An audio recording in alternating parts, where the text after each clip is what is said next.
Before we get started, I do have a couple of housekeeping items, but I also want to just do a roll call for who we actually have from the Budget Committee, make sure we have a quorum. So I'm here, Sarah Scrivenich. We have Karen in the room. Mark, I just want to check on Zoom. So Mark, you're on, I know, for the first hour. Is anybody else from the committee on Zoom? Oh, we're still admitting some folks, so let me.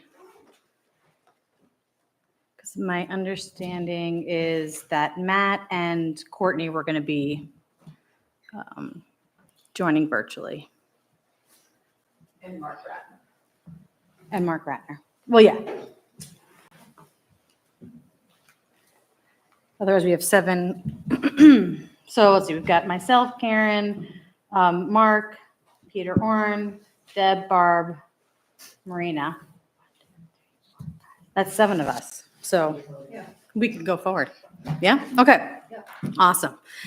So a couple logistic items for in person. If you do want to use your mic, you want to click it to push to be green. And when you're done talking, we'll click it off to be off.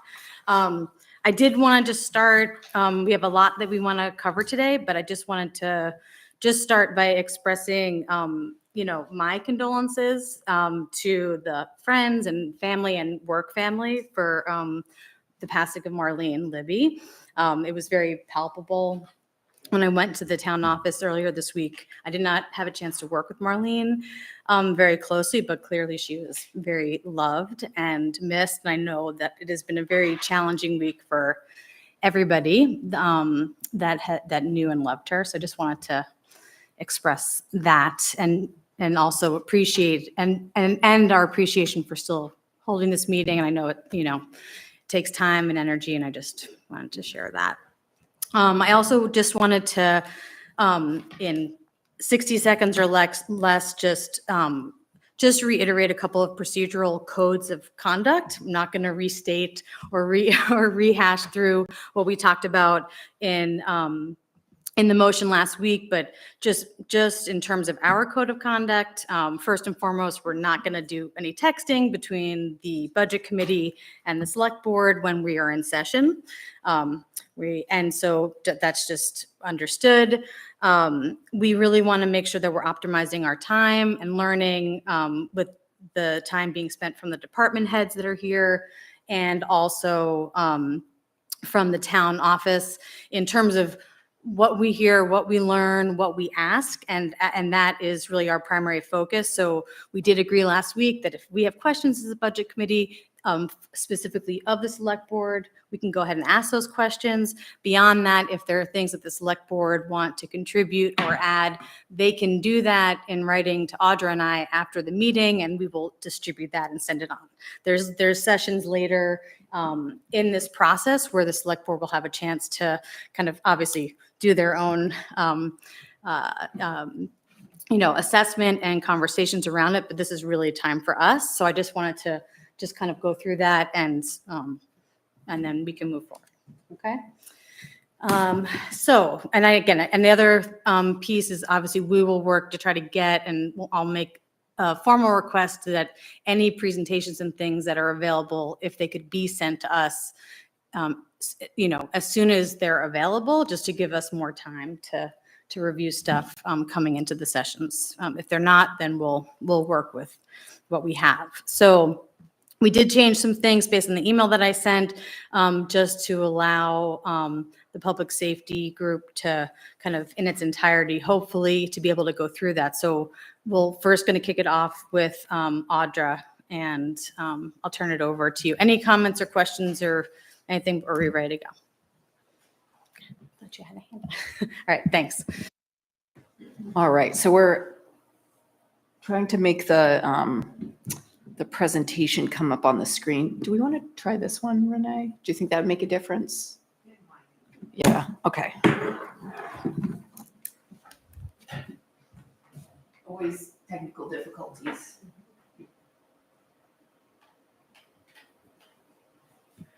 And for Mark and Matt, if you end up having questions during these sessions, just put a virtual hand up and we'll all do our best in the room to just make sure we recognize it I see your thumb. And Matt, I'm sure you'll put your hand up whenever, if and you have, when you have a question. Awesome. Thank you.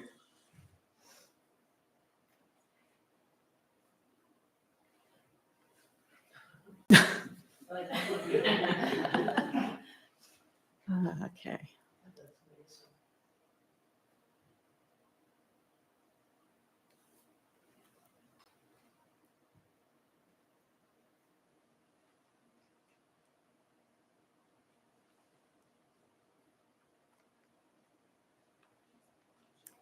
So Sarah, I do have a question. So just a procedural question as a new budget committee member. Do we vote on budgets as they're presented? Correct. If we get to, as we go through each presentation, budget discussion, at the conclusion of that, we will ask for someone to make a motion to pass it. That said, if we feel like there needs to be something, further investigated, or we feel like there's more information needed, we could potentially Okay, there shift we the go. vote itself to another session. But ideally, typically, we vote on it and then we move on. All right, we figured it out. All right, so what I'm going to do first before I get into the, the meat of the budget itself is just sort of give, a quick general overview. I was going to try to do that last week, but we ran out of time. So I thought, kind of high level, what we're trying to achieve. A lot of this is in the budget message that's in the front of your binder. So it's kind of summarizing all of that. So for FY26, when we were putting this budget together, we had a few sort of major goals that we were looking at achieving. So one of them is building off previous years in trying to finalize the transition of EMS. This is to being just with a private provider to working more with that private provider on more of like a fire-based system as well. And trying to transition the fire department into 24-hour shifts, because currently they work 12-hour shifts, and that's very difficult on many of the members of the fire department. They kind of are in a position where they never really can have time off because they're always sort of responding to calls. So the addition of 2 full-time equivalent positions is necessary to make the conversion to 24-hour shifts, as well as doing renovations to the public safety building so it's able to accommodate people on a 24/7 basis. And also part of making this work is a partnership with Northeast Mobile Health Services, who's our ambulance provider. You'll hear more about that in detail when the fire department presents their budget, but it's one of our biggest goals for the year. So I think it's really important to highlight that. Also, the ongoing need to prioritize our most urgent capital upgrades to both facilities and infrastructure. Last year, we talked a lot about the infrastructure bond. That wasn't sort of built into the budget like many of the capital improvements that we're going to talk about this year, but it was something that everyone knew was going to have a budgetary impact. So this will be the first year that we're starting to pay some of the debt service on that $12.5 million bond that voters approved back in June. And also there's, a lot of facilities that we have that need upgrades of some sort. So we're trying to look at both our infrastructure, our facilities, figure out what's absolutely urgent at this point in time, what's going to have a higher cost to it if we delay it, and prioritize some of those projects. And, there's also a lot of things that the community has said that they've wanted. So we're really trying to balance those wants with needs and try to figure out what's a sensible way to move forward, given we've got way more needs even than we have capacity to borrow for, while keeping sort of the tax burden on residents at a reasonable level. And we'll talk about the strategies that we're going to propose for funding these different capital projects. So there's a combination of self-financing using our tax increment financing district, as well as having to borrow money to achieve some of these projects. And also, continuing to sort of look at departments where staffing might not have been right-sized. We talked about this a lot last year in terms of the Parks and Recreation Department. So there wasn't sort of planning done when the redevelopment happened to try to figure out what are the ongoing needs at the Snow Bowl in terms of off-season maintenance. So in the fall, in the summer, in the spring, there's all kinds of equipment out there that we have to constantly maintain so that it's safe when we have the winter season. So, and as well as maintaining all of our parks and grounds. So that's one department where we've really had to sort of make gradual progress towards, correcting the imbalance of public space maintenance needs that we have and the staff that we have out there. And, there are a few other departments that we also need to look at how they're staffed, what sort of programs that we have. So it's all about sort of right sizing all of that. So some of our major challenges for this year, competition for emergency services employees. So that's everything, police, fire, EMS. It remains very fierce statewide. And, we're in a position where we have it's a very expensive housing market in this community. So a lot of positions, for example, police officers, you'll have people who live in Warren and they work here for the Camden Police Department, as just an example. So they'll drive through like 4 other communities that are looking for police officers before they get to Camden. So that's really put a lot of pressure on, everybody in the region to be very competitive when it comes to wages and benefits. So the cost for fire and emergency medical services we're going to have a significant increase this year. A lot of it is trying to move forward with the goals that we talked about before, but there's also changes to how EMS is being provided on a regional basis in our area, which is going to have budgetary impacts on us that even if we didn't change what we were doing, it would still have a cost implication for the town of Camden. Like we said, what I said before, there are a lot of major facilities and infrastructure investments that have to happen soon. And this is just a natural process. When you have infrastructure that ages, you have buildings that age, you get to a point where you need to do some major capital maintenance or improvements to them. And, we're at a time where a lot of that is happening all at once.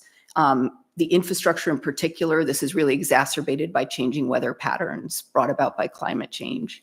So a lot of these issues, they would be something that we'd have to deal with regardless, but situations in terms of, weather and other factors are really, making it much more urgent, much more quickly. And, sort of the level of investment that needs to be considered to not only repair them, but also make them sustainable into the future is much greater than just sort of routine maintenance. Also, there's, strong desire amongst residents for additional spending on amenities, beautification, recreation, and cultural services.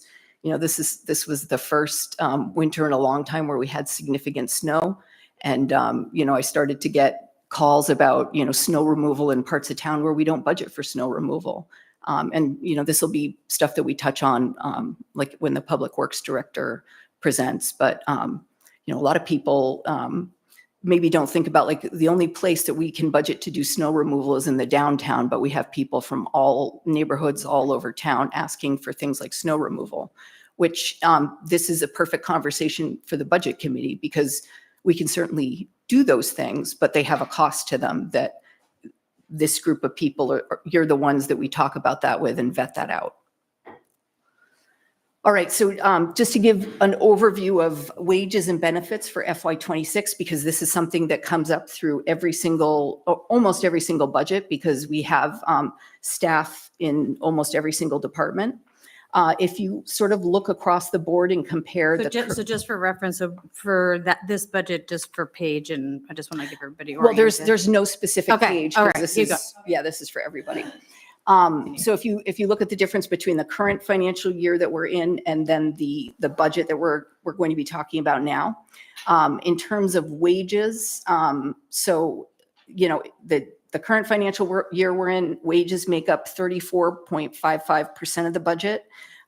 They've increased by $615,850, which is a 13.9% increase, but it's decreased as a percentage of the overall budget. So it's about 33%. So slight decrease, about the same. FICA, Medicare, that has increased by 13.5%. It's about 2.5% of the overall budget. Health insurance is where we've experienced the greatest increase this year. So I believe it was last year, it might have been the year before, that we changed from being a just in the pooled group with the health insurance that we get through the Maine Municipal Employees Health Trust, where it was, you know, we rose and fall with the entire pool of all employees across the state of Maine that are part of that health trust. It changed so that because we had enough employees that we became a rated group, which means that 25% of the experience of our own employees, so the claims that are factored in, and they account for 25% of how our premium is calculated. And then the other 75% is that same pool of employees that are part of the health trust from all across the state. And that was very much to our benefit last year. I think our premium increase was 1%. However, this year it's a 10% increase. So overall, it's if you sort of factor everything in, it's increased by 8.65%, and it accounts for about that much of our budget, so about 8.5%. Retirement, that was a big increase, so 32.7%, and that's almost 5% of our budget. So across the board, if you look at wages and benefits, they account for about 14.2% of all of the increases that you'll look at when you look at sort of the bottom line number and compare it between the year we're in now and this coming year. So I'm not going to go through all of these in detail because we'll touch on all of them when we do the presentations, and they're also in the budget message. So I'm just going to gloss over this one. So now we're kind of on to the first budget in your book. So if you go to tab 3, page 1, so that's the first budget. So that's the Administration and Finance Department. So that department accounts for the town manager's office. So that's myself, Janice, and Holly, our new communications coordinator, as well as all of the folks who do the front counter in the clerk's office, and then our finance department in the back, which is Jody Hanson and Jody Richards. And the admin and finance department, across the board, there was a decrease of 4.6% in that budget. And there's a couple of reasons for that. So, you know, when the department heads and I put the entire budget together, you know, there were some sacrifices that needed to be made so that we didn't come in with a 21% increase. We really wanted to get that number down as low as possible without impacting service delivery too significantly. So one of the sacrifices that we thought that we could make is reducing a position that would be at the front counter from a full-time position to a part-time position. So the implications of this are that on Fridays we'll close for half a day. But other than that, the services at the front counter and their hours will be the same.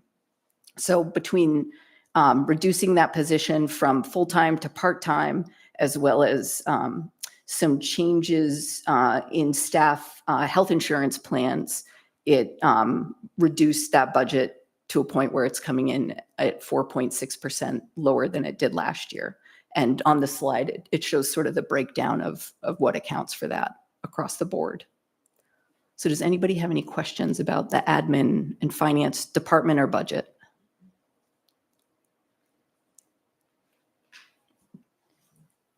Anyone online from the budget committee? Would anyone like to make a motion to approve the total budget? So typically we would make, right, because so typically the motion would be made to approve it in the amount, if that's what the motion is for, of what the town manager recommends, and then we have someone second. Barb, would you like to make a motion? I make a motion to approve the administrative budget as it is. And Karen seconds it. All in favor? Okay. Passes unanimously. We're calling that the prime the pump of our budget. Just, we wanted to start, that's the exercise with some conversation in between. Okay, great. All right, so the next budget that we'll look at is the professional services budget. And so that's tab 3, page 3. So this area, we kind of rebranded it as professional services and interdepartmental initiatives.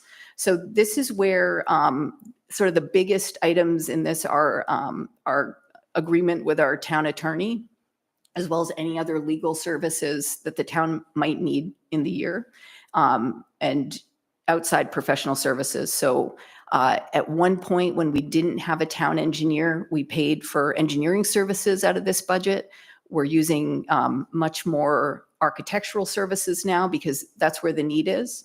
So the major changes to this budget for this year, most notable decreases with the traffic calming line.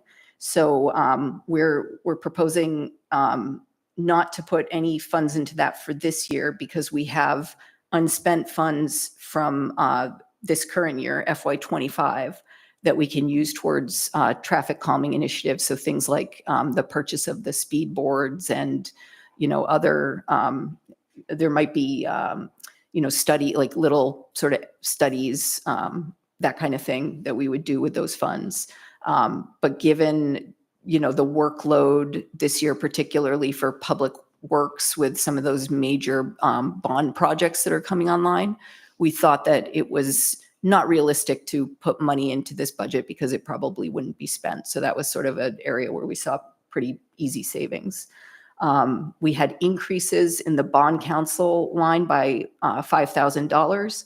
So bond counsel it's a very specialized area of the law that our town attorney, he doesn't do bond counsel. So when we have any sort of borrowing, we need to go to our bond counsel specifically for that. So we've budgeted more money because we're expecting that we'll probably be doing borrowing this year. And we also increased the contract professional services line. So we've had the need for more architectural services because of some of the issues that we have going on with buildings and some of the projects that we're planning. So those are the major notable changes to professional services. Before I go into questions, I also just want to make sure, Holly, I saw a comment from you pop up on Zoom, and I do have my laptop, but I don't have it with me. I just want to make sure everything is covered on Zoom, or that there's not a question from the. No, we were Okay. just chatting about the quality of the slides. It looks better on YouTube than it does on Zoom. Oh, okay. I just want to be mindful. So if something does come up, I'll just, please have Yep. someone chime in, because I can't log Absolutely. into my computer, but I would prefer. Yep. Yeah. Okay. Yeah. So Audra, I did have a question about general legal. So just trying to understand, there's a personnel line for the town attorney, but is this then a retainer fee with Kelly and Associates, or how does that work? So we have, it used to be that he sort of billed us hourly. There was one point where he was a part-time staff, and the model that we have now, it's not a retainer, it's sort of like a lump sum contract. So, years where we don't have a lot of legal services, it's the same as years where we have a lot. And it's very advantageous for the town. There are a lot of towns that have switched to this model. I was in I was in Rockland when they switched to sort of lump sum contracts. Rockport has one. The difference between us and them is that Bill doesn't charge us extra for litigation, and Rockland and Rockport, their agreements with Bernstein, sure, they have the lump sum agreement for just sort of general legal questions, but if there's any litigation, that's all extra. Okay. Any other? I guess my only other follow-up to that is, do you do kind of a year over year? 'Cause I've seen it be both models, I think, in the years I've been on the committee, but have you done, nothing that you have to share, that of like kind of how it turns out year end to assess if that's the right lump sum or it's falling? Okay. Yeah, it's a great deal for Camden. Okay. Yeah. Any other comments or questions or inquiries, or would anybody care to make? I'm not going to always look at you, Barb. I would just, it's just the first one. I'm going to turn my, would anybody else, anyone like to make a motion for? Just turn your mic on green so they can hear you. Oh, yeah, I Sorry. should have told everybody that. I have one more question, which I think I know, but, so where you have department head and then you have the town manager. So the department head, that's like when you put your budget together, everything you were hoping to put in there. And then the town manager is, when you compromised. Is that Yes, correct? yeah. Okay, thanks. And then in similar fashion, I think this came up just before the meeting, that when this goes to the ballot, there'll be a line item, or, yeah, they'll be able to see what budget committee recommended and then what the select board.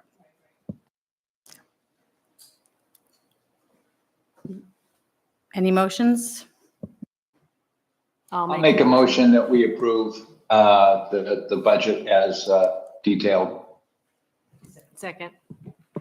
All in favor? Okay, unanimous, number 2. Got it. Okay. All right, so on to tab 3, page 7, insurances.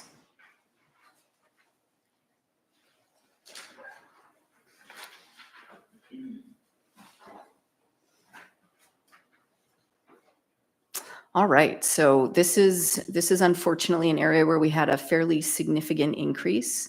So we're projecting that our general liability insurance is going to increase by $9,000. So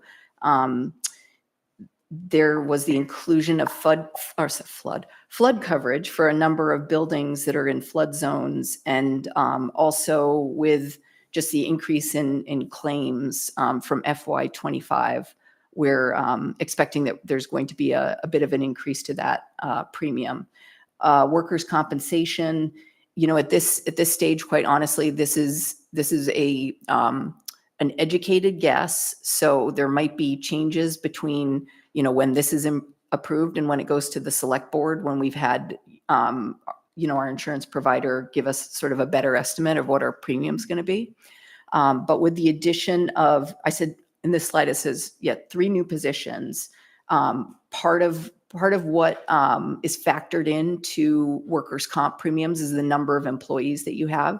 So when you increase the amount of employees on your roster, your premium's going to go up no matter what. That being said, we've also had some injuries that are going to increase our experience and increase our premium. And Camden has a very, out of pretty much any we are the only municipality in Maine that the Maine Municipal Association's workers' compensation program will not insure Camden. And a lot of that has to do with the Snow Bowl.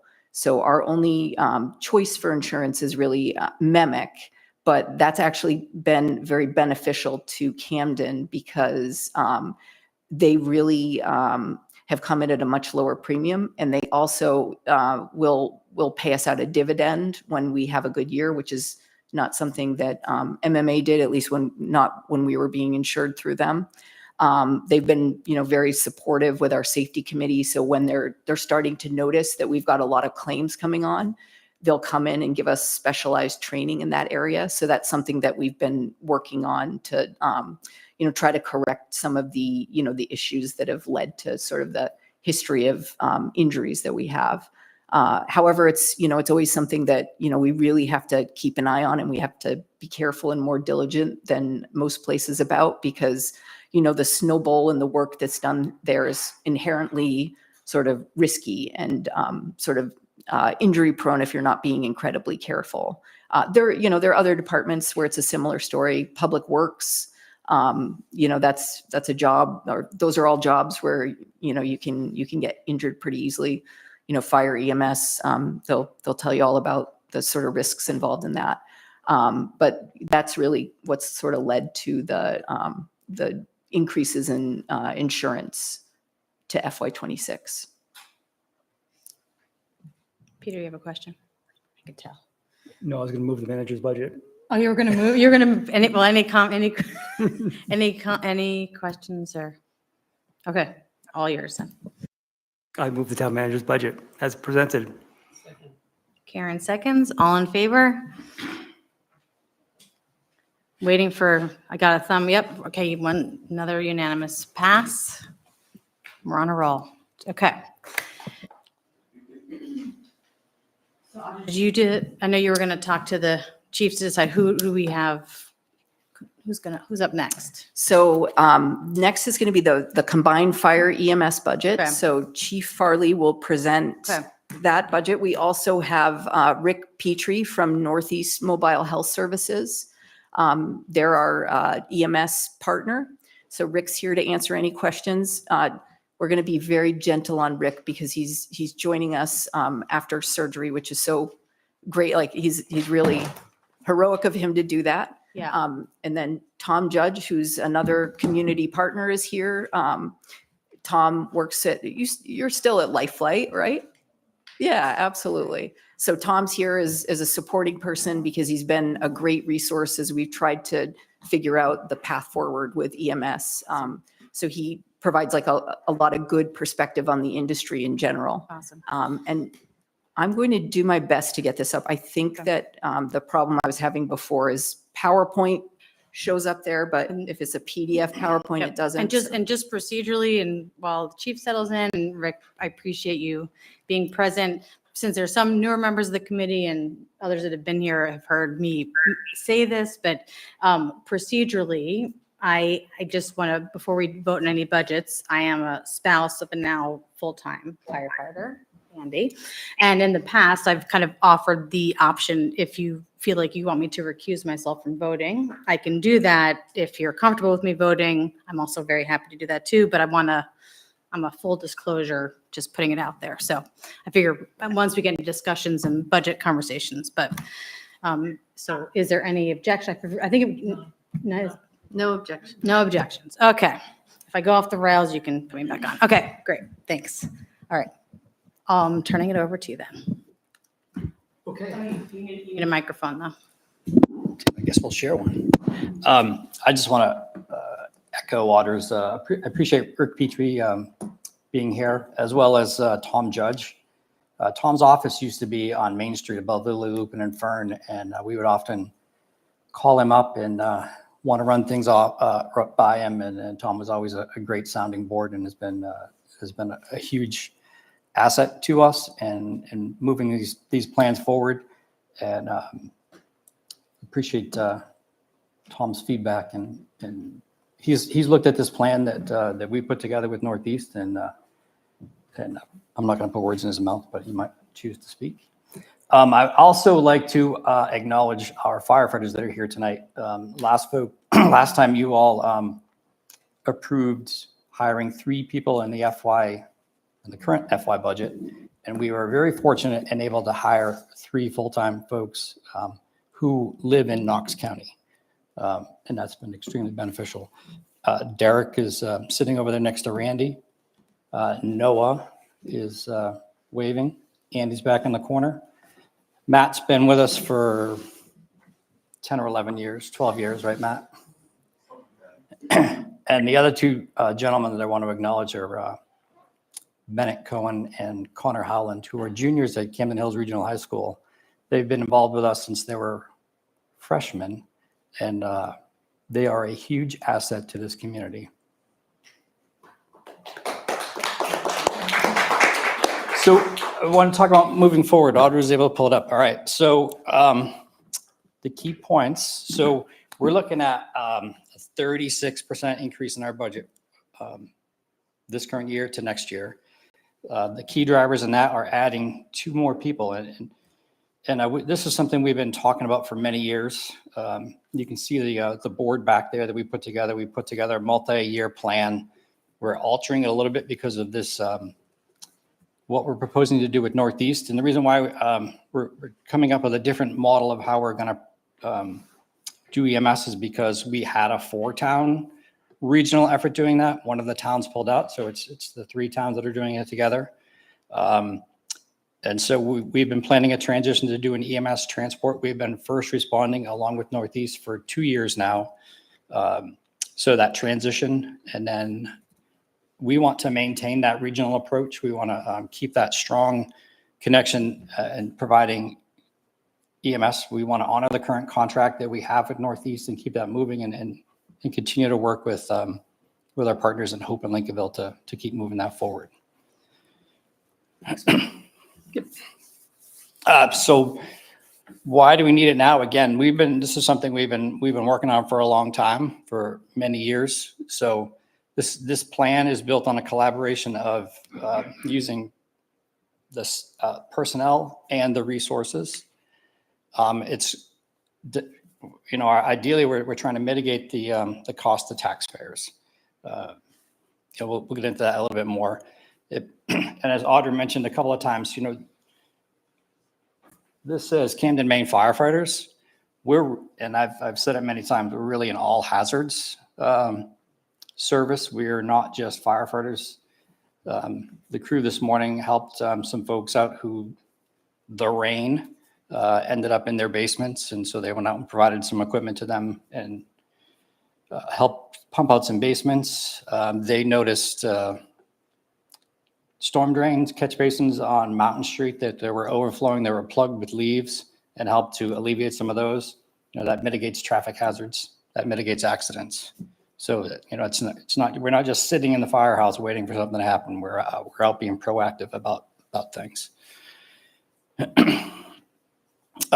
So what is our plan? The plan that we've come up with Northeast is to have a Northeast ambulance in the public safety building at Washington Street.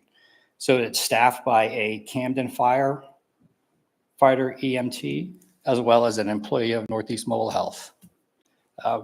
The town's been had a contract with Northeast Mobile Health since 2013 when Camden First Aid went out of business and they took over. And so co-staffing that ambulance saves both organizations on personnel costs. Northeast continues to maintain their base in Rockport, and they will still be available to respond to calls in the area, as well as providing interfacility transfer services, which are much needed to move folks from Penn Bay, Waldo County to Maine Med.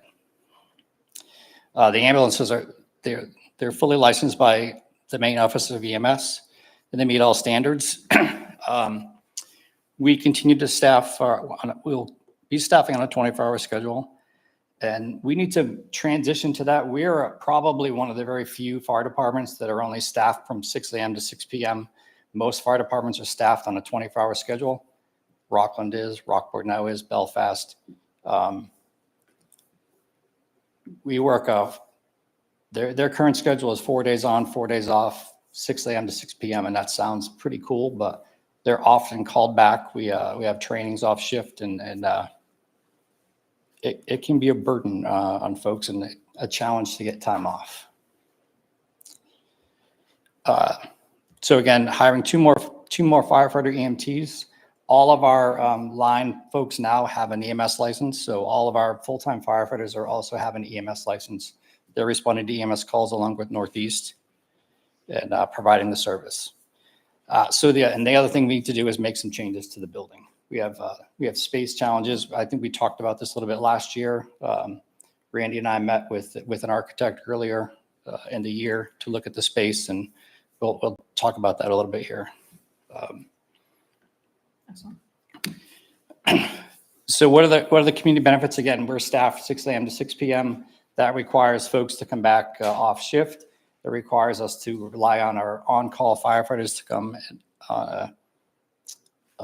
to respond to calls after the full-time crew is gone. And full disclosure, those nighttime calls, there are often 4 people that go to those nighttime calls. Myself, Todd Anderson is very reliable, and those 2 gentlemen back there, Connor and Bennett. I forget what Todd nicknamed us the other day, but we have the occasional interloper that occasionally joins us. But something significant's going on. We need more than the 2 old guys and the 2 young guys.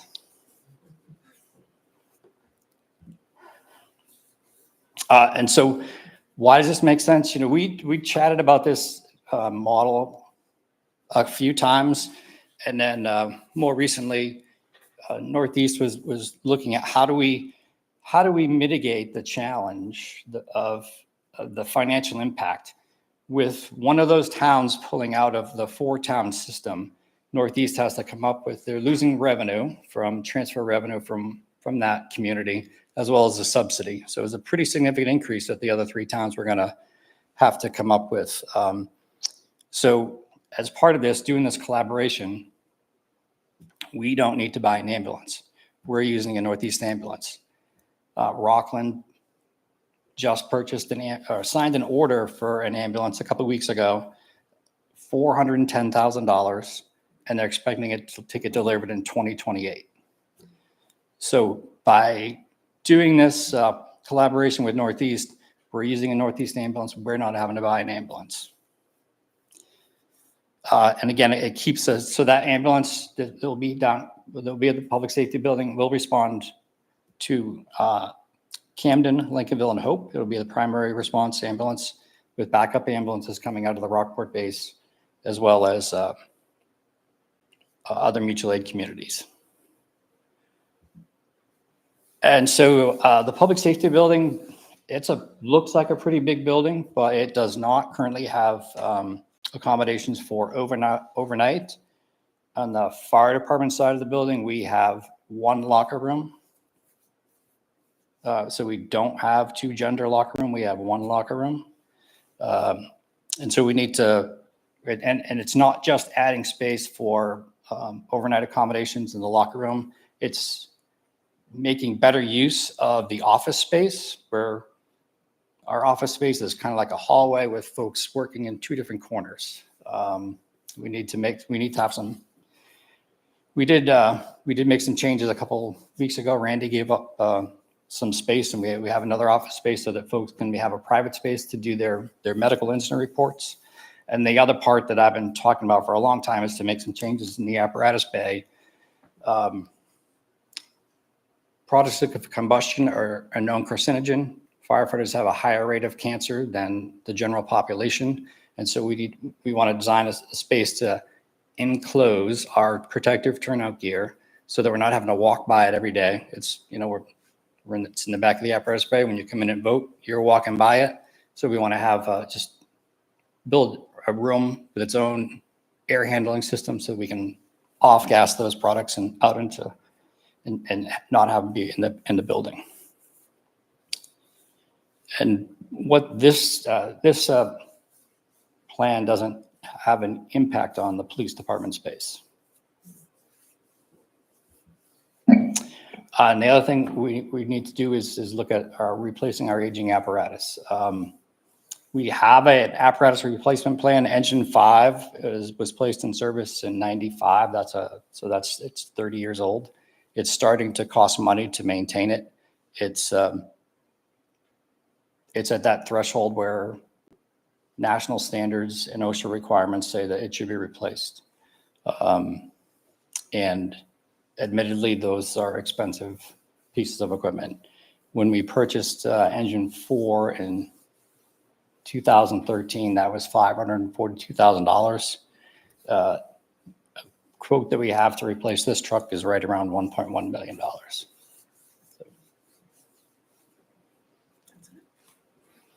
That's about it. I'm happy to answer any questions. I see Mark's hand up, and I think you also might be limited by time. So Mark, do you want to kick off our question? Sure. I was going to wait. Just to give people some background, I was on the select board for 6 years, and I was the chair of the EMS committee for Hope, Lincolnville, Rockport, and Camden at the time. So I learned about all of the ins and outs of that. I worked with the LA County Sheriff's Department as an EMT and a search and rescue deputy for 20 plus years, 32 years in total. And now I'm the county commissioner, the 3rd county commissioner for District 3.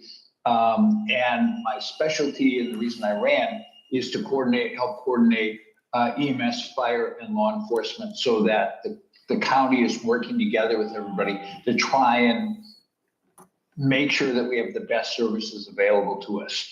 I said as I ran, we have a situation where we are in the state with the oldest population in the country, and we are in the county with the oldest population in the state.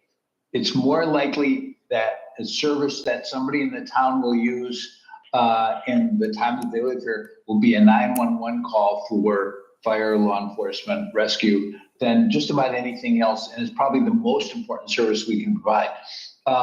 This is an extraordinary plan because in previous years, Chris was talking about getting our own ambulance and working with that.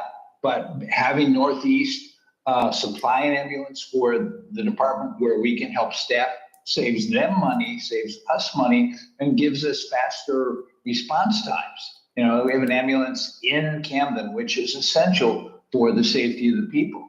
So it's a great plan. And the key part of it is having the staff to do it. With what's happening with all over the country is people are working so hard in the public services, they're burning out and retiring early, leaving, going to something else. And we can't burn out the people that are here and dedicated to working with us. We need those two people desperately. And it will be a huge benefit to people in the town. I can't recommend this enough. So that's what I have to say at this point. Thanks, Mark. Pete, did you have a? Sure. Question about the two people. Going actually more about going to the 24-hour schedule. Is that going to reduce like overtime and burnout? The hope is it's going to reduce the burnout. Yes. It's not necessarily going to reduce the overtime. We're still going to have people come back off shift to do training and things like that. But definitely the burnout, because I knew that. Yeah. I was curious about the first, but I'd say that, the issue that we have now is that it's just really challenging for any of our full-time folks to ever really take vacation Right. because, they're just call-ins. They're very heavily relied on. the plan for the building, how did we leave that last year? We left it very vague, Okay. and we That's left why it I with that remember there that. needs to be structural changes to accommodate sleeping quarters in the fire department, and then we did not move past that Got point. it. Okay. I'm in favor So of if that. anybody's interested in seeing that number, and I don't want to distract from this, but tab 8, where we have our capital improvement program, that's sort of got the cost laid out for the renovations that Chief Farley went Let's through. hold that piece, because go ahead, Karen. Okay, I have a question on one small line item. Hang on, gotta put on my glasses, can't see the line item. On 0504-new, it's crew at quarters and rental. Department head says 0, the town manager says 24,000. Can you tell us what the difference is there? Yes. I don't know why yours says 0. Anyway, but that line is, so recognizing that it's a pretty major renovation that needs to happen to that building to be able to house people on a 24/7 basis. Uh-huh. Should the budget be approved to have the 2 new full-time positions and we switch to the 24-hour shifts, we're going to need, sleeping quarters for people. So that $24,000 is a lease to nearby space in a nearby building to be able to have sleeping quarters. I was going to say, is there a timeline for that? For how long? But no, not yet. Not yet, Okay. because, we'd have to go through the whole Okay. bidding process for the building and all of that, and then the actual Got it. construction. Deb, do you have a question? First of all, congratulations on this work with Northeast. It sounds like a win-win. Is it a year-to-year, a one-year arrangement, or how long? Is it a contract? How does it work? Just put the mic back. I'm going to make you mic. It is a contract. I think we're in a multi-year contract with Northeast. So, the way that contracts work, unless they go to town meeting and they're approved by voters, It's really short-term agreements. So what we'll do is we'll say, this is either a yearly agreement or it's got, an option to renew for the next 3 to 5 years or whatever it is. So what we'll do with Northeast, because I believe that our last agreement that was set up differently because it was a different service model, it was a 3-year agreement, Rick. And what we said, it renewed on an annual basis, provided that the budget was approved. So it was all hinged on approval of the budget, because the funding in order to pay for the contract had to be approved by voters at town meeting. So this will be a completely new agreement because the arrangement's much different and the service model is different. And, I would anticipate that we'd want to do something similar where it's, a multi-year agreement that's contingent on funding, just to give everybody that level of predictability and stability. And I'm going to speak as spouse, not chair for a second, but Pete, to your quality of life question, as much as, it would be great to have Andy home each night, I can say that, when you're 24, 36 hours into, already a long shift and home for 2 hours, or it's the middle of the night and, there's just a sense of having a relief. The spousal preference would be to know there's individuals there that can respond to medical and or, potential fire around the clock versus, the constant check of like who's showing up. Is it the juniors plus, like, is there enough coverage? And also knowing that you have to get up back at 6 a.m. So I can see a big quality of life difference just knowing that the station is housed by professionals around the clock versus knowing when you're going to be called back in. I think there was something at the very beginning of your presentation, and I'm just a little ignorant here, but was there a point at which the town voted to transition the department in this way? Or is this more a product of sort of committee work and expertise coming from your department and people saying, we think this is the direction we should go? I'm just kind of curious about the background Not there. necessarily the product of a town committee, but it's something that we've been talking about for many years and talking with the budget committee about a number of times and a number of presentations to the select board about it over the years. Barb, did you have something to your, okay. I had one more comment about the potential for burnout. A few weeks ago, I was, just to let you know, one other thing I do, I'm a founder and active member of Coastal Mountain Search and Rescue, which is a search and rescue team for our area. And we do a lot of rescues at the state park. And a few weeks ago, I was at French and Braun early to pick up some stuff at like 9 o'clock in the morning, 8:30 in the morning. And I ran into Chief Farley, who was there getting some coffee.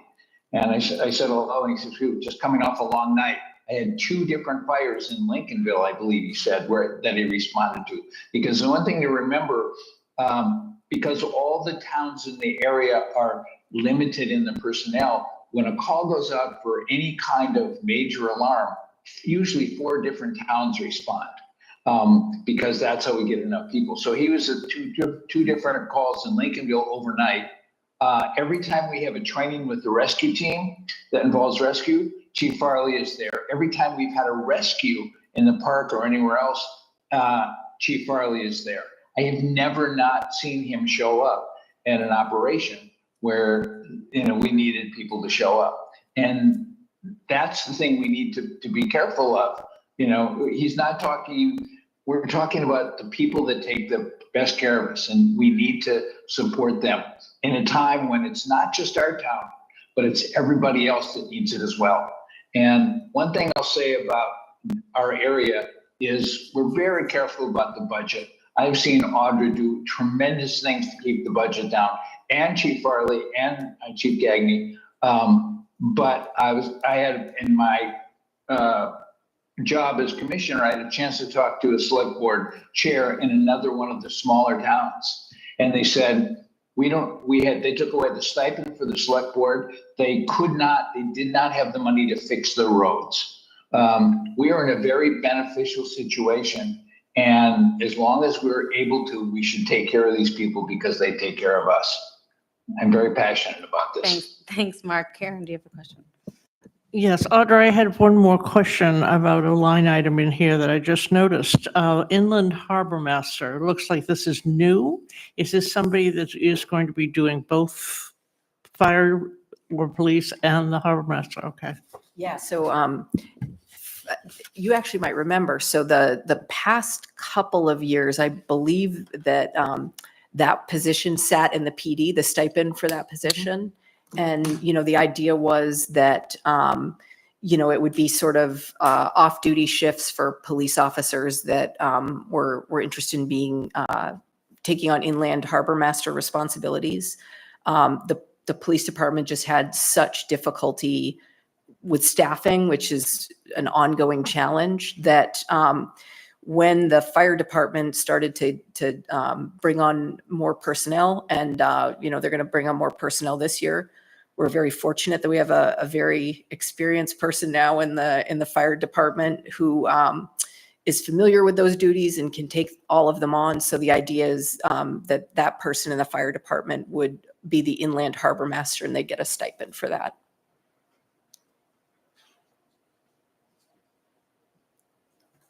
One other question I have is in terms of, and maybe we'll get into the construction and the timeline, but when you mentioned things like, you know, in building components, like getting the equipment, you know, for carcinogens, things, is there a thought of accelerating some of those projects to help? I mean, again, it's kind of like once you already knew that it is potentially, you know, increasing risk for cancer. Is there a way to accelerate some of the timing of those pieces of construction versus all at the same time, or is it?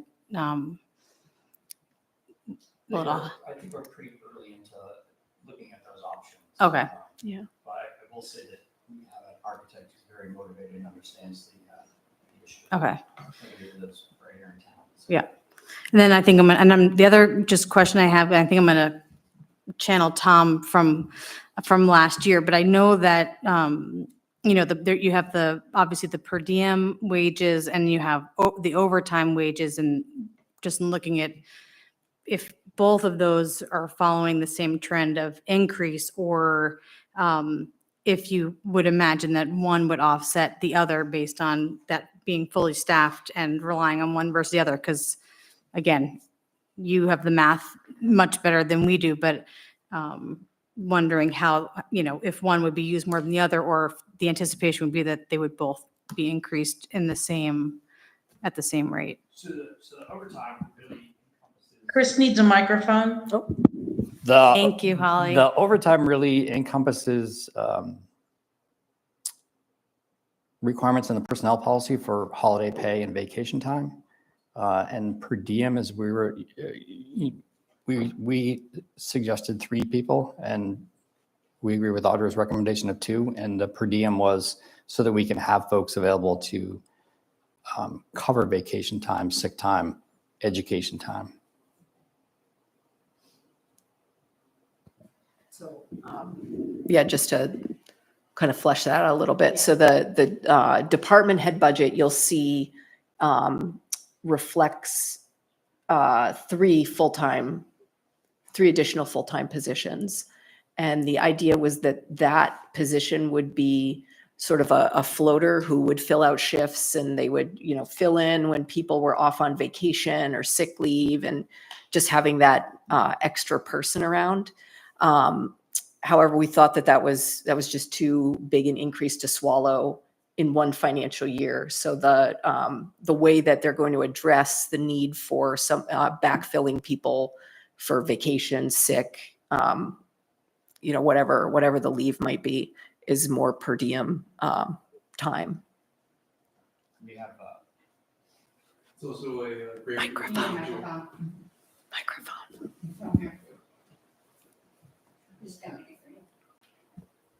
Sorry, it's also a great recruitment tool for the department, bringing in people that are fully trained from the outside, fully licensed. It's easy to bring in people, show them how we're doing, and get them to join us when we have per diem.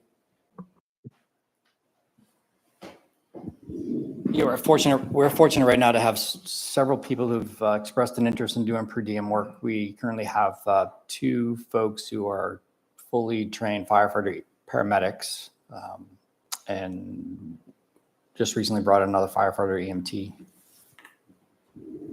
Matt.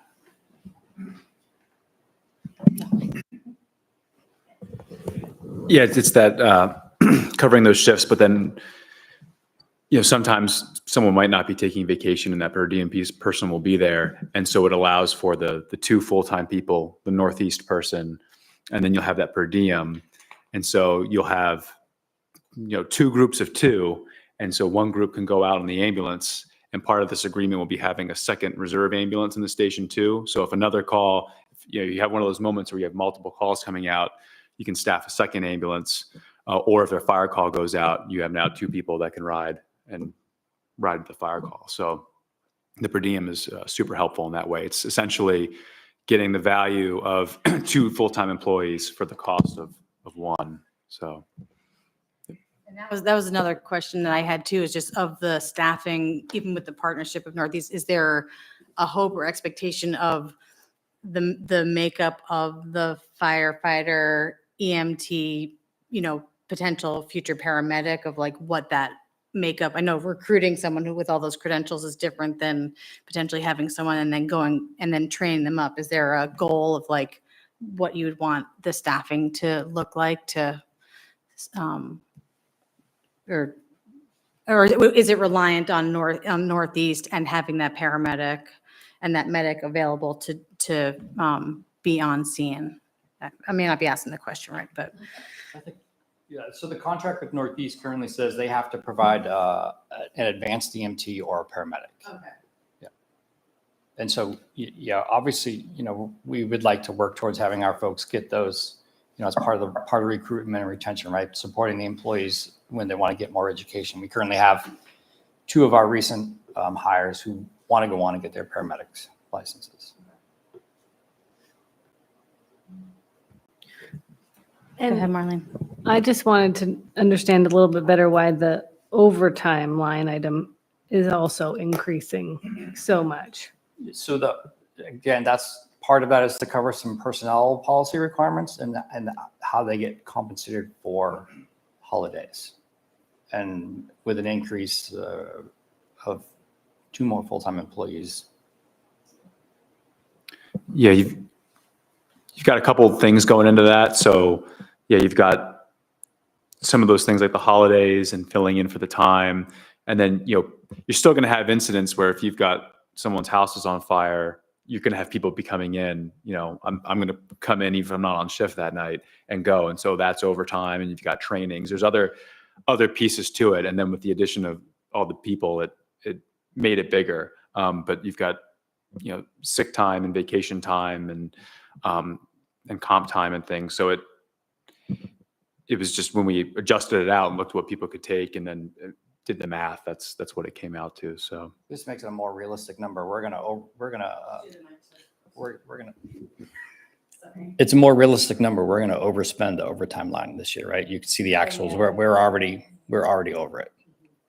We should be fine on the bottom line, but we're going to overspend that overtime budget because we didn't. yeah. And you just don't know how much, hopefully it's less than, hopefully we're under next year, but you could have a busy year and people are, you're not going to limit who's responding to a fire at night. It could be all the full-time people responding to a fire that takes 10 hours. Well, that's a lot of overtime. So, and that could not happen too. So you just don't know. So that's why it's gone up. Karen, did you have a question? I just wanted to say that as somebody who has used our ambulance service 4 times and Life Flight 3 times, until you're in that position, you have no idea how important it is. And when you're in that position, you would never put a dollar sign on it. You're here. Yeah. And the other piece I'll add, and I want to make sure we get to everyone, if there's any other questions on the, well, at all, is the mutual aid. Again, now living with the CB radio in my home, which is, again, sometimes heart palpitating and sometimes, the requirement and need for that mutual aid and mutual assist to come in is, like I said, and also seeing how as they're trying to divide and conquer and cover ground, there is, it is clearly no lack of need of have folks available. And the last thing I'll say is I know that the goal is to hire folks that live close enough, and we're going to get into housing and get into those costs. But I do know that for some of the firefighters that don't live within response range, the total number at that 6 p.m. to 6 a.m. goes down. I think there's 2 individuals that are not able to respond after hours just by sheer distance. And so again, maybe bring some more housing and availability, but it does put that extra pressure on. Okay. Any other questions? So since, Rick is joining us, Rick, would you mind saying a few things about, the northeast side of this and the transition to the proposed model? Because Rick has other experience with similar scenarios. Sure, thank you, and thank you for indulging me by letting me participate by Zoom tonight. We're very excited by this. I actually was part of a team that put a very similar system in place 30 years ago in Brewer, between Capital Ambulance at the time, Brewer Fire Department. That model is still in place today, running today. It really epitomizes a high efficiency model of public-private partnership. 2 groups coming together to deliver an operationally efficient and cost-effective method to provide a regionalized EMS system, which is what the rural areas of the state of Maine desperately need. They need places to come together and create regional EMS response to maximize utilization of crews and staffing. Chief Farley and I and others have sat and gone through this and talked about this, and we're really excited by this opportunity. We've been talking about it, as Chief Farley spoke about, off and on for a couple of years, and now is the perfect time to move to this next level. Not only from a response standpoint, but for public information, we're looking at community paramedicine projects. There's a lot of opportunity here, and we're looking forward to moving down this path with you. Thank you so much, Rick. Any other questions? Oh yeah, go ahead, Marlene. I have another question. Are you hoping that other towns would join this? Would that make it an even more efficient? Was it a loss from your perspective to lose Rockport? Just kind of curious. Well, it was a loss to the regionalization system. We've been talking about this for years, but if you're doing less than if one ambulance is doing less than 2,000 or 2,500 calls a year, then it's a tremendous cost to the people who are subsidizing them. When you look at the first preliminary report just came out of the federal government, Medicare and Medicaid, showing that Medicare and Medicaid rates are somewhere would need to be increased somewhere in the area of 200 to 400% just to cover the cost of going on a call. That's how far off the reimbursements are. So when your reimbursements, and those reimbursements make up somewhere around 72% of the patient volume in the state of Maine. When you start to look at the reimbursements being so bad, you have to look at efficiencies. And in rural areas of the state, regionalization is the way to go. When you have a bunch of small ambulance services out there, it's a drain on the employee pool. It's a drain on the response experience that providers get. It's a financial drain, and we need to continue to look at ways to efficiently offer emergency medical services to the citizens and visitors of Maine. And Rockport was a loss to the regional system. But this gives us a way to really, to put together a model that we could show to other people to say, this is the way this should go. And our hope is that, if there are other towns in the region, other neighboring towns that would want to do this, and I'm not gonna call out one that it's kind of been, looking around the edges, that we would open that up to them, because, the more of us that are sharing in this, the better it is for everyone. And, the broader goal is that, someday that this will be a countywide service. It's not just, 3-4 towns. It's much broader than that. And, in our path forward to that, we need to look at, different, more creative ways of doing this so that we can deliver that level of service that's going to keep our residents most protected, but do it in a way that, we're not escalating costs unnecessarily. And, by not having to invest in like the purchase of an ambulance and, additional staffing that Northeast has. And, given that the town of Camden doesn't have experience with running an EMS system, this just seemed like a really good move forward, because we still have an experienced partner that we're working with. We're able to build our capacity and keep costs down for everyone. So it's kind of the best of both worlds for us. And one of the reasons why, private providers like Northeast are able to offer a cheaper service to towns, they're able to blend the revenue that they get from the interfacility transfers. So, moving people from Penn Bay to Maine Med and some of the other, bigger medical centers, with the 911 revenue that they receive from responding to emergency calls. And at one point in our history with Northeast, there was always that push-pull between having someone available to respond to 911 calls and their need to do those interfacility transfers. This is sort of the best of both worlds, in that Northeast is still going to be in their Rockport base, providing the transfers that this region desperately needs to keep beds open in our emergency room department. But they're also going to have an ambulance that is specifically for 911 calls stationed down in Camden, providing the 911 service to everybody. And the Northeast is able to do that and keep the cost down, because they're still contracting for those interfacility transfers. So we're kind of all winning by doing this together. And I'm really looking forward to it, and, really glad to have their help in building our capacity while we continue to partner with them.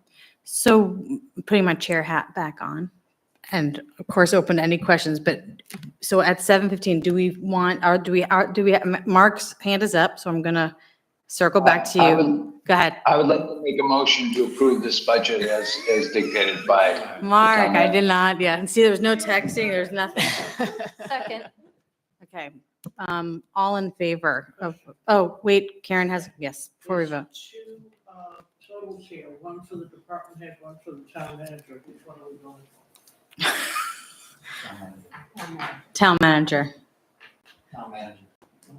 Yeah, yes, so the motion is to approve from the town manager's budget, $2,048,700.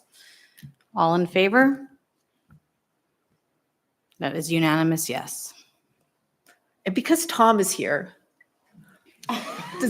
Tom, would you like to say anything? Does anyone have any questions of Tom? He's got a really great, sort of statewide perspective on, emergency medical services. We're so lucky to have Lifelight operating out of Camden. Yeah. And so lucky to have Tom's expertise with all of this. He has just been an incredible asset as we've really tried to figure out, given the it's EMS in Maine, it's like a patchwork quilt. Yeah. It's different everywhere. It's just really hard to figure out what is the best way forward. And I just really want to thank Tom, because he's been So much. a tremendous, no dog in the fight, just wanting the best thing for every community in the state, really. So thank you so much for Yeah, everything you've done for us. Okay. We're moving on, yes. Thank you. Thank you so much. Thank you. I do keep my phone on because I have a 12-year-old at home that is, yeah, usually Andy was on the budget committee up until this year. So usually they would, you know, she's thrilled. She's thrilled. Well played. with Yeah. your arm. Thank you so much. So I'll save you a PowerPoint presentation, but I guess I could say to start mine off, everything that's been said tonight, We're getting oriented. Okay, go ahead. I just follow Chris's lead on what he's just said. The police department is experiencing the exact same things with personnel, recruitment, retention, and things like that. We're also in a contractual year that we need to do a new contract with our union employees. And You So- guys here on the, I'm gonna make you move the So- microphone closer because I could just So when tell. we put this budget together, I sat down with Jody and we looked at doing a budget for full capacity with all of our positions filled. We've worked shorthanded for so many years. I actually had an employee today say he's been there 7 years, and I don't think we've been fully staffed in that 7-year period. So when we put the numbers together, you can see at the bottom that we were at about 18%. So knowing that probably wasn't going to be quite palatable, we got together with Audra and we looked at things that we could do. You can see my line items are pretty much the same as last year for operations. The biggest increase is personnel cost. So when looking how we could cut that back, the easiest way to do that would be to not fill one of our positions. It's not ideal. It involves us moving staffing around to cover that. We still have to run 24 hours a day. The budget that I had come up with would give me everybody back into their positions. It would kind of reduce the overtime because we'd have that overlap in some of that. We've been pulling rabbits out of hats for so long, coverage-wise, that we've gotten pretty good at it. But the rabbits are running out, I'll be very honest with you. I can answer any questions. Like I said, the line items have stayed the same. I'm comfortable with those. I've used some of those for a number of years, and we seem to stay within those. Overtime was another area. I looked at it about an $80,000. Audra, we discussed bringing that back to 70. I'm probably looking at least one retirement this year. Probably, if things go the way they have been, we'll lose another one somehow. I trained one officer. They went to the academy, graduated on Friday, went to work for Rockland PD on Monday. Of course, we get reimbursed for that at almost $50,000, but it still doesn't help the fact that when we're training them, we're spending overtime because they can't work a shift themselves. They have to be working with somebody. So we're also filling the vacant shift with overtime. So you can spend a lot of overtime in a short amount of time. We don't like to do that, but that's basically how we've had to operate the last few years. We've been looking. I've just hired one officer who's going to have to go to the academy. That also creates a vacancy. So in honesty, we'd need about 13 officers to fill the 10 that we actually need, because it's just the doors are open everywhere. We have a very good core group of staff members that have been with us a long time. When those staff members are here for a long time, their vacation time increases. We still have to fill those. We stopped doing the lake patrol, as it was mentioned. I didn't have the officers to do it, and they do get burned out. I've got officers that are working, 2 officers each day are working 12-hour shifts. I have one officer that commutes from Chelsea. When you shift their shift around, he comes in at 5:40 in the morning. When you shift that shift earlier, yeah, he's got to get up at like 3 o'clock in the morning to come in. We've talked about changing some schedules around. Our officers work a 4-day on, 4-day off schedule, such as the fire department. They need that break. There is a change from people like me that the department always came first, the family came second. I applaud these young people who have put the job second and their families first. And it's tougher to get those positions filled as well. There's not the desire for everybody to work the overtime. We've had to be creative. We had a time last year where our officers were burned out. I had an officer that was in the police academy. I took call outs from 2 to 6 for 7 days a week. just so they could get a break so they didn't have to do that. I wanted my name on the stationery, so sometimes I have to do those things. Do I want a steady diet of it? Absolutely not. We'd like to get back to that staffing. I understand that 18% is not palatable. I would recommend it, but I understand and we will make it work and we will do what we have to do to bring it in closer. I think it was 8.5, and that's still not great. We'd like to come in at 0%, but it's just not feasible. Just one question, well, probably one of several, but remember with that community liaison officer, I know that was in 2024. Did that position get kind of reallocated or went in the newer hires of the officers? I know it's no longer kind of a standalone. So we'll tag team on this. Tag, yeah. So that was taken out of the police department's budget and that was put into, It was the community service provider requests. So it Okay, was you can use the mic. Oh, sorry. So it was a contract with Volunteers of America to deliver that service. And the theory was that it was best placed in that area because in addition to providing support for the police department, they were also going to provide support in the general assistance office, when there were, caseworker support for a lot of the folks that come in for general assistance. Their needs are much more complex than, us just being able to sort of write a check to help them financially. It's finding housing and all kinds of wraparound services. So that was the idea with the VOA position. Questions? And that is going away? Is that? Here I am again. Marlene's got a question, then then we'll turn to you, Mark. Okay, thanks. So we're, I realize that's not on this, but in this budget. Yeah, So if you yeah. want to, if we're coming back to that. we aren't, so it's a good time to ask it now. So we didn't propose to fund it this year. It just kind of wasn't working the way that we wanted it to. And so the idea is that when we hire a new EMT, or sorry, not new EMT, but a new position down in the fire EMS department, we would, and we've got somebody who's per diem that it specializes in mental health response. So looking at them to do more of that sort of work. And this was only mentioned really briefly, but it is pretty important. The community paramedicine program that we're looking at doing in partnership with Northeast Mobile Health Services, a lot of what would be offered through like a community paramedicine program would help out with, a lot of the different complex needs that we were hoping that the community liaison officer would be doing.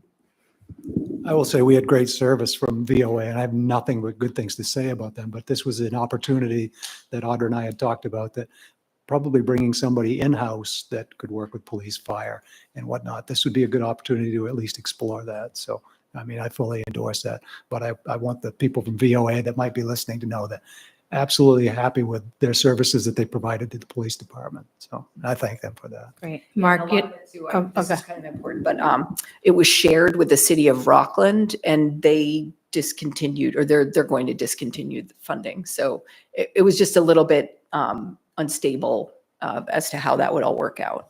Mark, go ahead. I want to say of all the years I've dealt with Chief Gagné on the budget, he has always, I felt, sacrificed the department for the town to make sure that we have the best budget the town can have. And I've always been amazed at how he's done that, where he's found those savings and what he's done.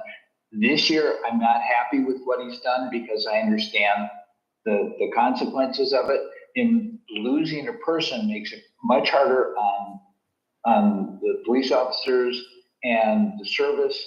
And it's tough. I know he has talked, I'm privy to his stuff because of my job.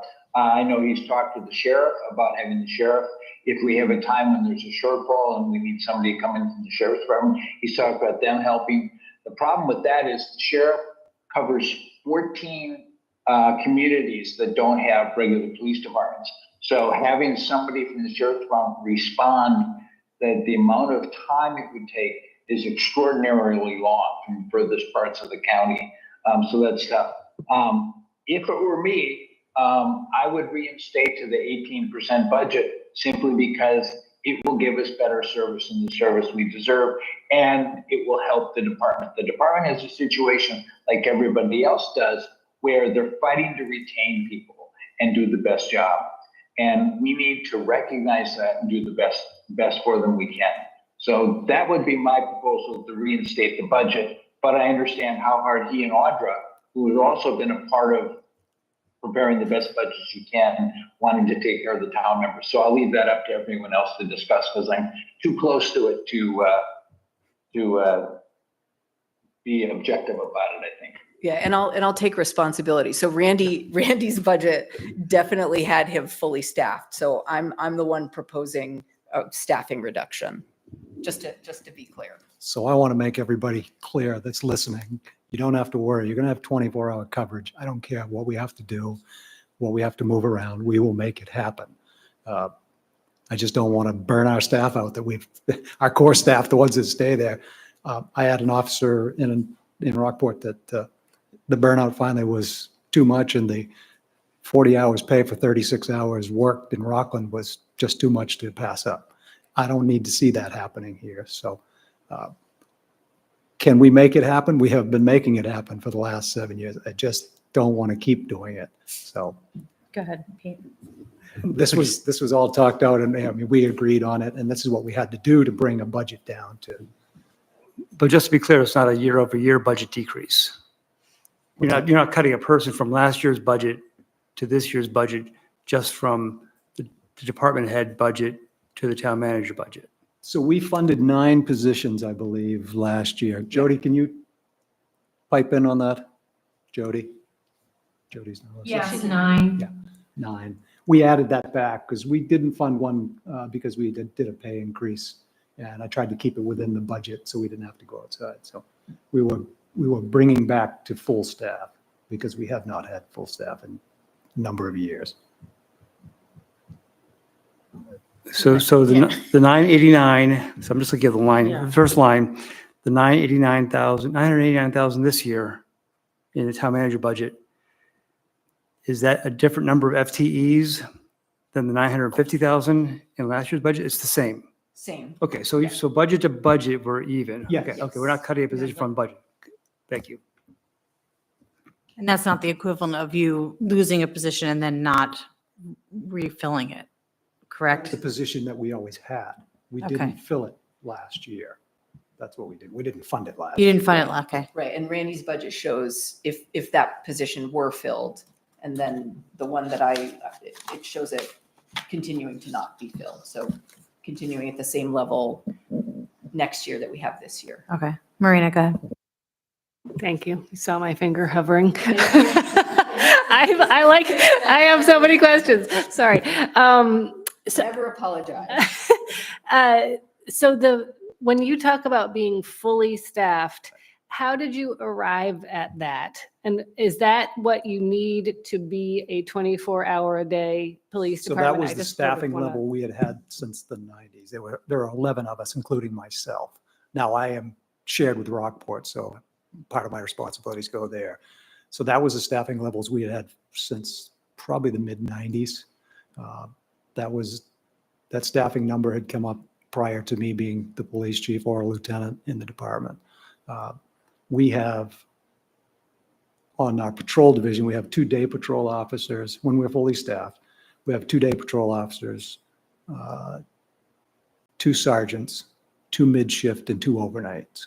And they work 4 days on, 4 days off, so they're not all working at the same time. Basically, it's kind of like the same fire department schedule you have. I have a lieutenant, detective sergeant, and myself. So that's the 11 positions that patrol has. When we drop back to basically the 9, we didn't fund it there in a couple of years. So that was what our full complement was.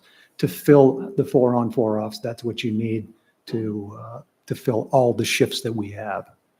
And we've always, vacation time and things like that, we had a lot of shifts that we would work short staff because we had staff members there that were working other shifts that could do that.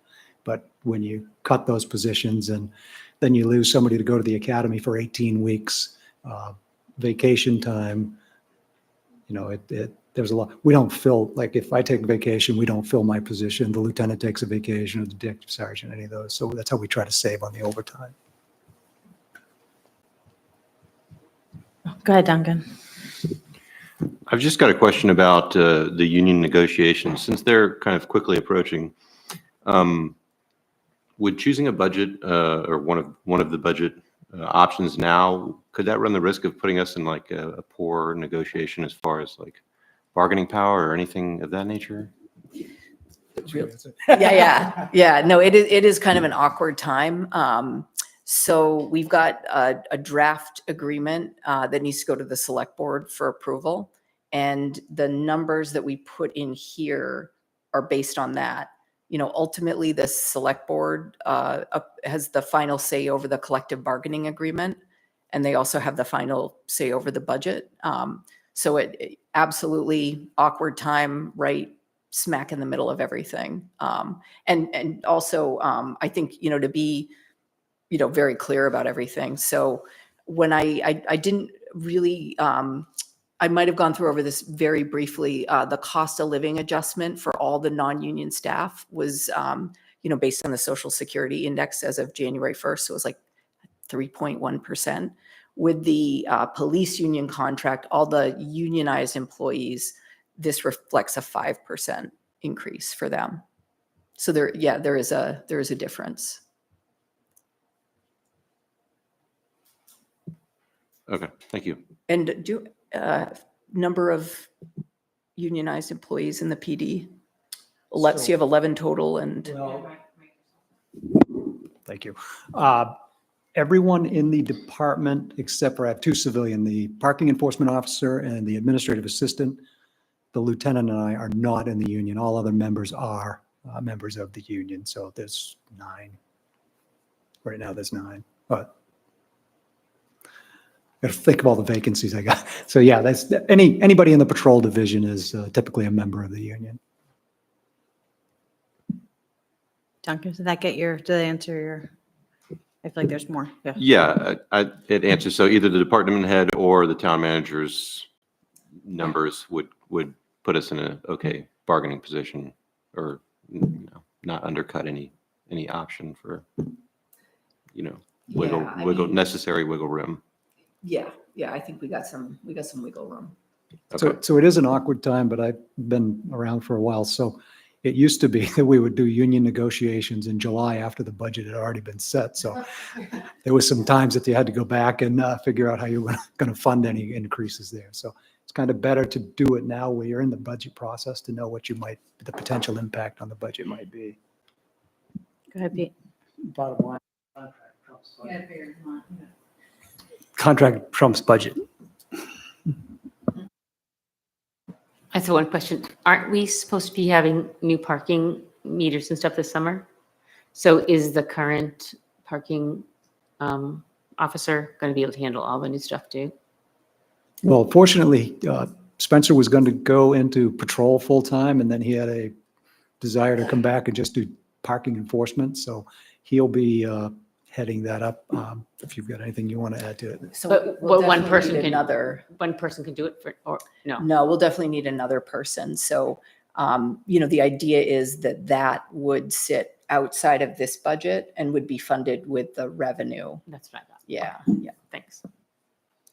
We're also using, my detective sergeant will also help administer that program as well. So. Any other comments, questions? Inquiries? On Zoom, just looking at Matt and Mark. I guess in terms of, I think in years past, you had, obviously much broader concerns about recruiting and people flying out the door and trying to keep people in. And I've seen, again, just the ebbs and flows. I guess I'm hoping to be working under an assumption. I still have Mark's words in my ears that you're putting a budget forward that you feel is sustainable for the department versus, one of us deciding to propose, your budget versus town manager's budget. I guess I just want to put that forward again, that you feel confident enough that it is going to be sustainable for the department, and that is why it is what's here. I will make work what you guys feel comfortable doing, okay? I don't have that crystal ball. I don't know what Sure. the staffing is going to be. I Sure. couldn't tell you what the overtime is going to be. Right. But, we talked about this and I said, this is one way to get the budget down to that level. And I'm sure the town has always been good to me. If we run into an issue, I'm going to come back and, Right. I monitor the budget just like everybody else does. If we see that there's an issue, I'm sure that there's a remedy for that. Okay. So I guess we could go with that lower figure and just know that if things go the way they go. You're going to raise it Um, before it's, yeah. I went from full staff to 2 employees in Rockport in 3 weeks. Okay. So I don't want to have to throw a Yeah. Hail Mary pass here. Okay. So I appreciate it. Any other comments or questions or? One quick question. So if you said you might have someone retiring, Yep. so does that assume that someone coming in new would be hired at a lower rate? well, it depends because we do lateral transfer for seasoned employees because then we don't have to send them to the police academy. They came here fully trained with the academy. So financially, sometimes it's a much better deal for the town to get somebody who, because you don't lose them for all of that time.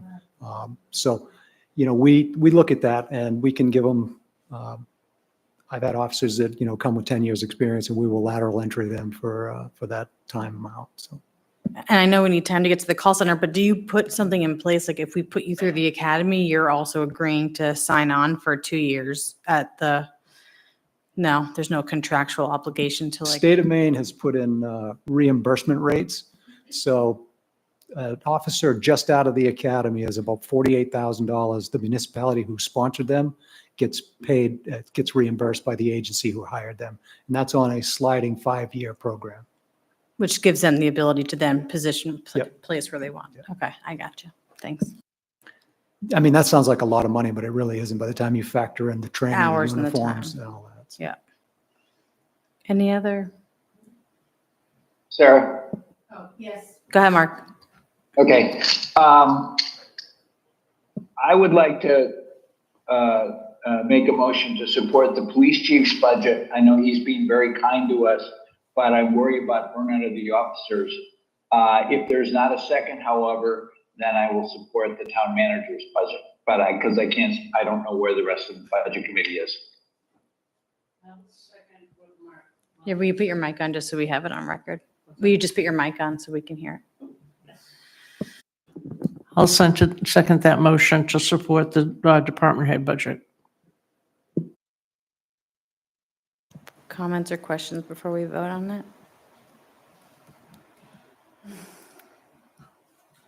Question.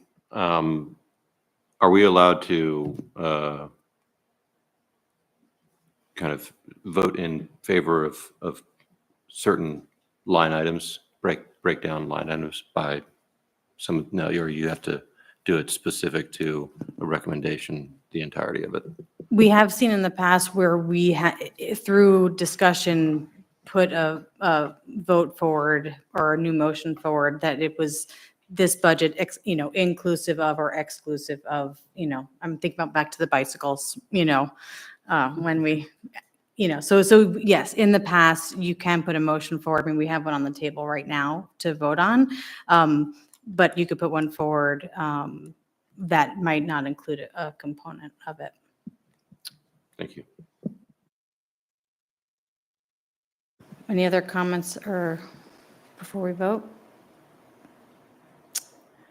So all in favor of Mark's motion to approve the department head's budget of $1,964,400. All in favor? Okay, good. And all opposed? The motion does not pass. Okay, second motion to approve the town manager. Can you put your mic on? Because I'm a stickler for green. I just, Motion to approve the town manager's line. Second that. we have a second on that. Any comments or questions? Okay, all in favor of approving the town manager's budget?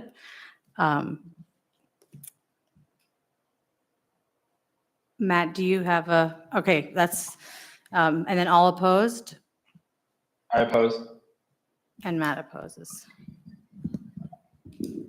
Just curious, Duncan, did you have Yeah. like a line that you wanted to amend? I was considering, whether the full-time wages and overtime recommendations from the department head should be considered along with, with all the other items from the town manager. Because I feel like those, if wiggle room was needed, with negotiations and things like that, that might be kind of the stronger bargaining chip to consider. Can I make this easy for you? We usually, usually at some point, we will have a vacancy that would leave some extra funds in that line. So if we do run short overtime wise, the bottom line will still come out. And Duncan, I think it's a good time also, we can add that if there is something within the budgets, before we conclude our full sessions, we can also come back and if there's something that you want to revisit too. But this is still that time to ask your questions, but All right, thank you. yeah. Okay, so motion passes with some wiggle room, negotiating chips and requests. It'll Okay. all come out. All We'll right, be thank back you- here next year. at Thank this you so time. much for that. Did you wanna do- So we have one more to go and 15 minutes, right? We got this. Okay. We also. Sarah, I have to leave. I've Yes, gone Mark, thank you 40 so much You might not want Mark to leave if we're going to do dispatch. for it's for dispatch, Mark. Okay, do it quick. I can 15 talk. minutes, we got, yeah. I'll speak to it Okay. very, very briefly, and anybody who knows more can flesh this out. So currently, and hopefully into the future, we contract with the Knox County Regional Communication Center for dispatch services. So that's for everything. It's for all of our emergency services. It's for things like, public works if they need to be called out because there's an issue. They run what, for lack of a better way of describing it, like a 211 line where people can call in with, problems and non-emergency.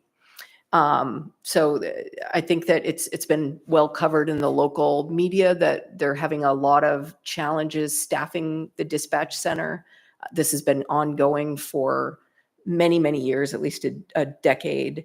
And the city of Rockland has gotten to the point where they've given the city manager authorization to move forward with standing up their own dispatch center for the city of Rockland because the challenges were getting to a point where they just felt like they weren't getting the service that they needed to have the level of readiness and support that they needed. We've talked with Waldo County because we're right on the line about potentially contracting with them to be prepared for any issues that might occur in the future. However, this budget reflects continuing the contract with Knox County. So this number is what you'll find in the Knox County budget for the communication center for the town of Camden.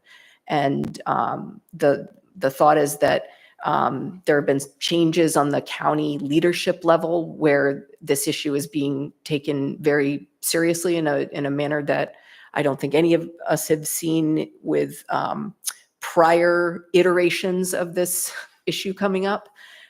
So we're very hopeful this time that we're all going to be able to move forward and continue with that regional system because it really, I believe it is truly the best model for everyone to have it be county-wide and run by the county as opposed to everybody splintering off into their own separate little dispatch centers again.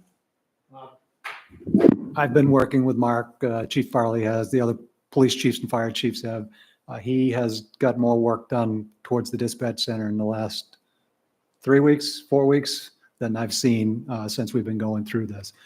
We all feel that the county model is the best way to go. However, there's still some issues there, and I know Mark's working diligently to try to get those taken care of. But Mark, do you want to pipe in? And Yes, I will say I ran for the position for county commissioner because of the problems with the call center, because I think it's just absolutely, I hate to say the word criminal, that it hasn't been dealt with properly before. We have 2 new commissioners. We are very committed to solving the problem. And basically, as I've talked to the state about it, I've talked to Waldo County about it. In the last week, I've met with Tim Carroll, the police chief in Rockland, Tom Luttrell, the city manager in Rockland, Chris Wytalk, the fire chief in Rockland. So they all know that it's working to get done. And they've told me it's better if we fix it at Knox County. It will cost more money for everybody if we don't get it done. And when my conversations with the state, I said, we're finally getting to the point where we're taking the bandages they keep putting on the situation, taking those off and fixing it. And one of the state representatives said, for 911 said, so what you're doing is, instead of putting bandages on the situation, you've had a broken foot all these years, and you're finally taking the bandages off, having surgery to fix the foot, and then be able to put a cast on and start walking again. I thought that was a very appropriate comparison to what we're doing. We're working to fix the situation. It's not easy. There's a lot I can't talk about, but I think we're almost there. And from then on, this problem that's been going on for years should be solved, and we will become one of the best call centers in the state instead of laughing stock for a lot of the state. But it's specifically why I ran, and the other commissioners have given me the charge of fixing the situation. And as Chief Gagne said, I talked to him, I talked to Chief Farley, I talked to Chief Peasley and Rockport. I talked to everybody almost at least maybe once or twice a week to let them know what's going on so there are no surprises. I've talked to Audra, I've talked to Miss Denise Munger at the Rockport Select Board Chief. I've talked to Chris Rector, the Thomaston Select Board Chief. I'm talking to everybody in the county that I can to get this settled finally for once and for good. So and it will be cheaper if we get this done. And so that's what I'm working on for everybody. And that said, I obviously will recuse myself from the vote, but I have to go because I had an emergency trip to Boston and I have to finish off what I was working on. Thank you. So I will see you all in person next week. Mark, thanks for being on for so long. I guess one of the big questions that I have is just, does there need to be some budget contingency planning?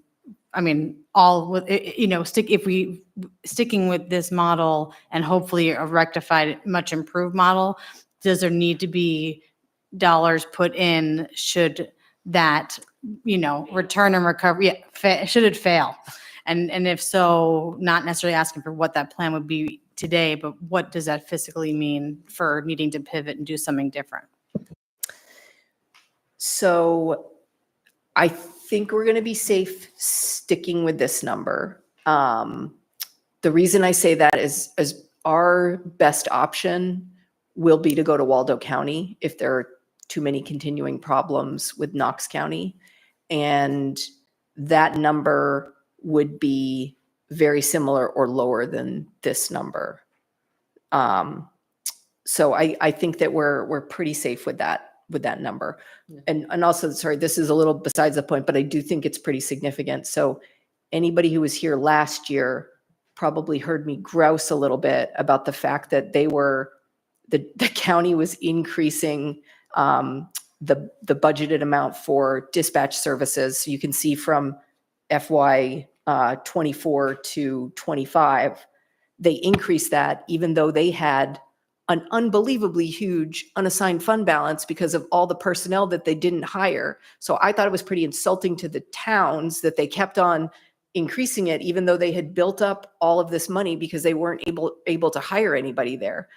So I criticized that. And then this year they looked at that and said, yes, we are not going to continue to raise that number because we do have a lot of unspent funds from when we weren't able to hire people. So I really appreciate that they did that. I feel like they listened to us and they took that on and they gave us a little bit of relief. That's great. I was more concerned that that number was reflecting the lower number of staffing that they had, so that it was just not, okay. That's- Comments, questions?